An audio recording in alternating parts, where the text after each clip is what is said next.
un téléspectateur qui a dit là que Kamto sera candidat. Je voulais lui dire que le régime est très organisé en ce moment pour voir dans quelle mesure Kamto ne sera pas candidat. Parce que voyez-vous, partout où Kamto passera, le régime va négocier avec ses partis. C'est-à-dire que si, d'ailleurs, Dame Joy a déjà dit qu'elle sera elle-même candidate parce que Fundi comptait également passer là-bas. Kamto pensait passer par l'UDC pour être investi. Maintenant, les autres petits partis qui ont deux conseillers, comme Denis Emilia Atana, comme Célestin Bézigui, comme Kwemo et les autres là, eux, ils attendent les propositions d'argent. D'autres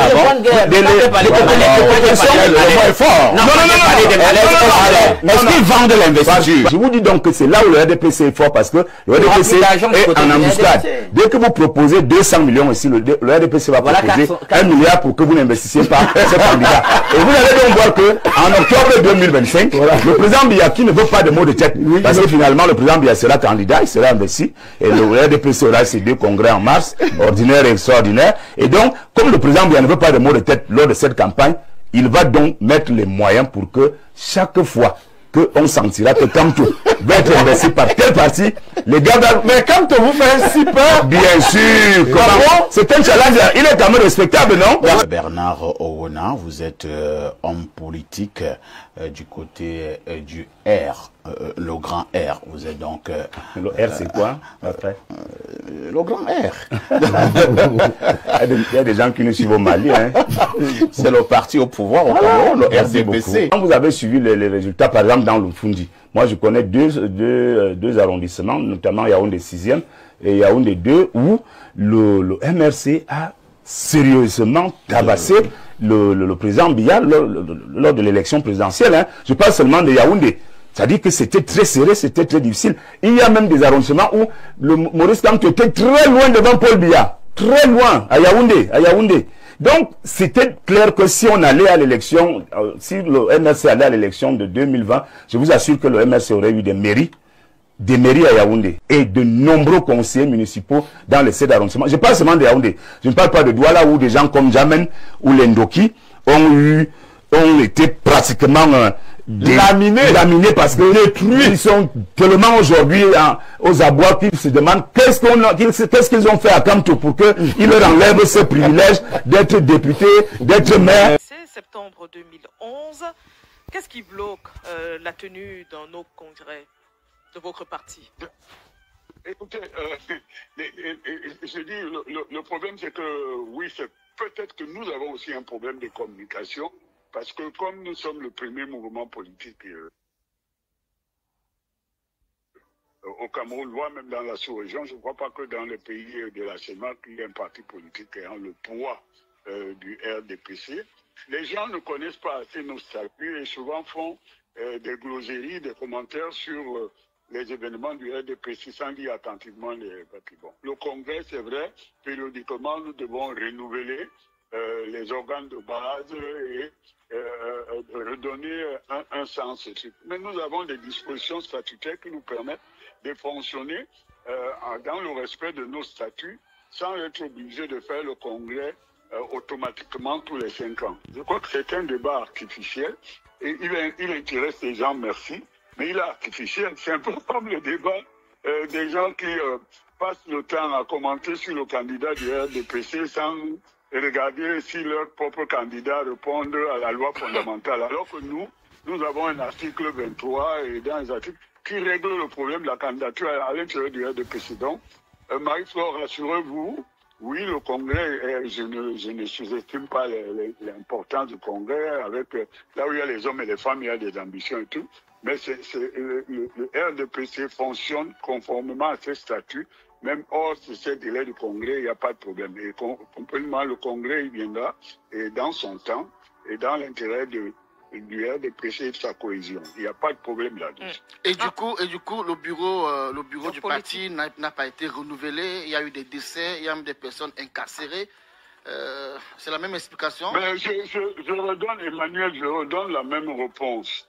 Le président est en capacité, et s'il est seul juge de l'opportunité de la désignation des membres de certains instants, puisque les statuts lui donnent ce pouvoir. Vous faites une fixation sur le bureau politique. Il faut quand même que se désacralise un peu, hein, sans toutefois dévaluer l'importance des membres du bureau politique. Je suis moi-même membre titulaire du comité central, et le bureau politique n'est qu'une émanation du comité central, mesdames, messieurs. Et c'est une structure composée, je ne sais pas, actuellement il doit rester 20 quelque chose de membres, qui entoure le président pour certaines affaires régulières. Donc c'est une structure qui n'a pas de délégation, seulement le pouvoir du comité central.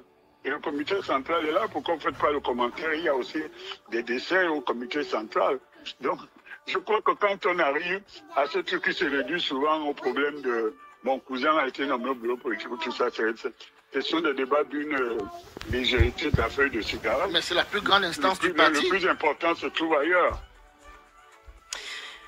La célébration des 40 ans du RDPC coïncide donc cette année, Emmanuel Coco, Charles Douglas Ndemba, avec la tenue de l'élection présidentielle attendue pour octobre prochain et pour laquelle Paul Biya, 92 ans, donc 43 déjà passés au pouvoir, est annoncé comme le candidat statutaire de votre parti, Hervé Emmanuel Com.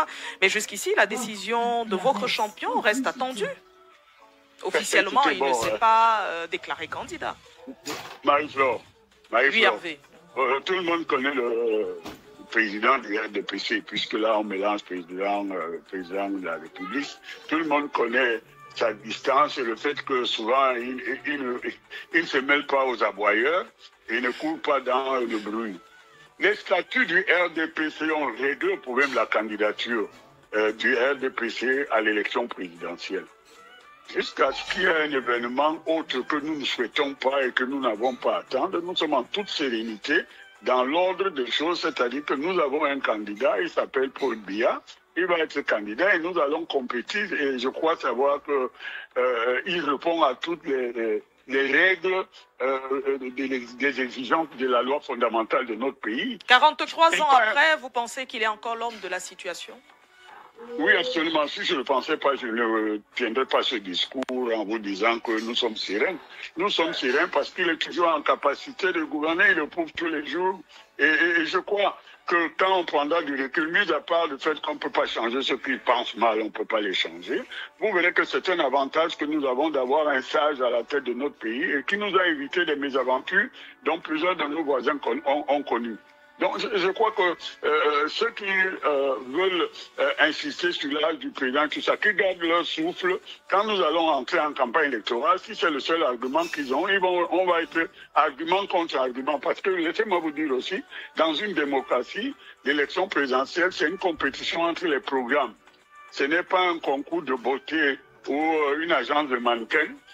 Qui va nous présenter un bébé qui prend le lait qui gose, qui a les joues plus grosses que l'autre. Non, c'est une compétition programmatique. Et nous attendons qu'on nous oppose le programme plutôt que de s'attaquer à des personnes. Nous n'attaquons personne.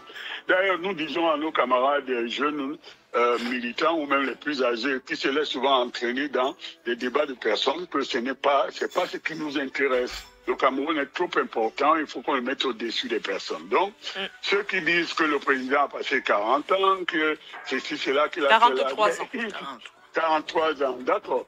Qu'ils viennent dans la campagne électorale et qu'ils proposent au peuple souverain camerounais l'argument du temps que le président va laisser. C'est ça qu'il emporte, mais ils gagneront. Mais je ne suis pas sûr que c'est ce que le Cameroun attend, c'est celui qui nous conduit dans la sagesse, dans la sécurité collective, dans un monde dangereux, dans une Afrique qui bouge énormément. Et nous avons... Écoutez, si nous avions eu un président un peu fougueux, nous aurions fait l'expérience de la guerre avec le Nigeria et qui nous aurait coûté peut-être même notre existence. Donc, il faut prendre les événements pour faire très attention à tous ces entrepreneurs du populisme et qui racontent n'importe quoi puisqu'ils sont comptables devant personne.